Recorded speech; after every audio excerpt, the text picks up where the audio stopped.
شہداء کی حیات کا بھی اللہ نے ذکر کیا ہے.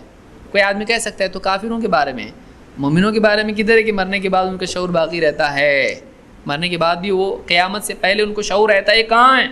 قرآن میں اللہ تعالیٰ فرماتا ہے وَلَا تَحْسَبَنَّ الَّذِينَ قُتِلُوا فِي سَبِيلِ اللَّهِ أَمْوَاتًا، اور ہرگز ان لوگوں کے بارے میں جو اللہ کی راہ میں قتل ہوئے ہیں ان کو میت مت کہو، مردہ مت کہو. جو اللہ کی راہ میں قتل ہوئے ہیں شہداء، ان کو میت مت کہو. بل احیاء عند ربهم یرزقون، بلکہ وہ اللہ کے پاس زندہ ہیں، ان کو رزق دیا جاتا ہے. دنیا میں نہیں گھومتے پھر رہے ہیں، اللہ کے پاس ہیں اور ان کو کیا ہوتا ہے؟ رزق دیا جاتا ہے. اور فرحین بما آتاہم اللہ من فضلہ، اللہ نے جو فضل ان کو دیا ہے اس سے وہ خوش ہوتے ہیں. خوش ہونا کیا ہے؟ مٹی پتھر کی طرح ہونے کی طرح ہے. خوش ہونا جذبات ہیں. تو وہ شہداء ہیں جو دنیا میں قتل ہوئے ہیں، اللہ کی راہ میں قتل ہوئے ہیں، ان کو رزق دیا جا رہا ہے. مٹی پتھر کو رزق دیتے ہیں، ان کو رزق دیا جا رہا ہے. وہ خوش ہو رہے ہیں جو اللہ نے ان کو دیا ہے اس پر. وَيَسْتَبْشِرُونَ بِالَّذِينَ لَمْ يَلْحَقُوا بِهِم مِّن خَلْفِهِمْ، اور ان کے پیچھے جو لوگ ہیں دنیا میں جو اب تک ان سے آ کے نہیں ملے ہیں، ان کے بارے میں بھی خوش ہو رہے ہیں. اور اتنا سارا ہے، ان کو بھی ملنے والا ہے. اللہ کی نعمتیں دیکھ کر جو دنیا میں ایمان والے ہیں ان کے بارے میں خوش ہو رہے ہیں. اللہ خوف علیہم ولا هم يحزنون، اس بات پر خوش ہو رہے ہیں کہ ان پر نہ کوئی خوف ہوگا اور نہ ان کے لیے کوئی غم ہے. آخرت میں ان کے لیے خوف اور غم نہیں ہے، جنت میں ہے. یستبشرون بنعمت من اللہ وفضل، اللہ کی طرف سے جو نعمت اور فضل ہے اس پر وہ خوش ہو رہے ہیں.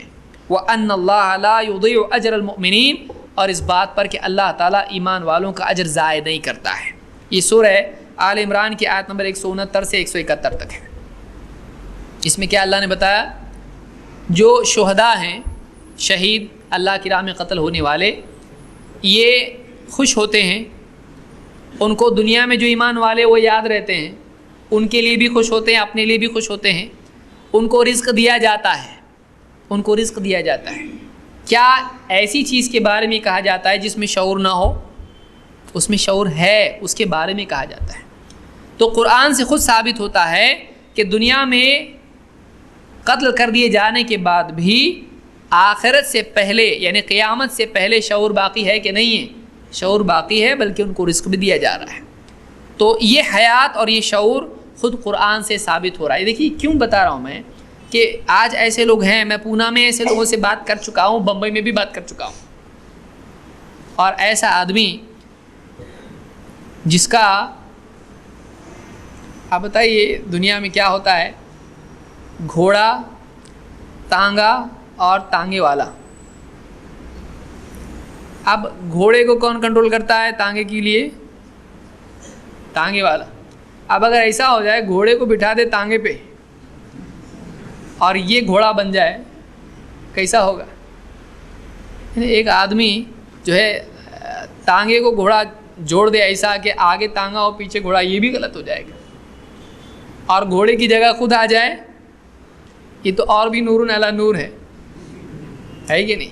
اس کی عقل کی داد واقعی دینی پڑے گی. اس کی صرف عقل کی داد نہیں دینی پڑے گی، اس کی ہمت کی داد دینی پڑے گی، بہادری کی داد دینی پڑے گی.